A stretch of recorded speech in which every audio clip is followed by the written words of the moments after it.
আসসালামু আলাইকুম এভরিওয়ান। আজকে বানাবো আলু পিৎজা। আলুগুলো সিদ্ধ করে নিলাম, বাটার দিয়ে পেঁয়াজগুলো ভেজে নিচ্ছি এবং চিকেন কিমাগুলো রান্না করে নিচ্ছি। এর মধ্যে দিয়ে দিলাম লবণগুলো দিয়ে নাড়াচাড়া করে নিচ্ছি। দিয়ে দিলাম কাঁচামরিচ, টমেটো, গাজর, সব উপকরণগুলো দিয়ে এটাকে টমেটো কেচাপ দিয়ে দিলাম। তার সাথে দিয়ে দিলাম সয়া সস এবং গোলমরিচের গুঁড়ো দিয়ে এটাকে রসুন পাউডার দিয়ে দিলাম।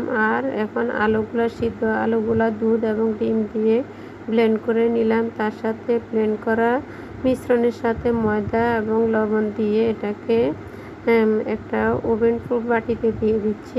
আর যে আমি চিকেন কিমাগুলা করে রেখেছি সেগুলো বিছিয়ে দিলাম এবং তার সাথে চিজ দিয়ে দিলাম, চিলি ফ্লেক্স এবং ধনিয়া পাতা।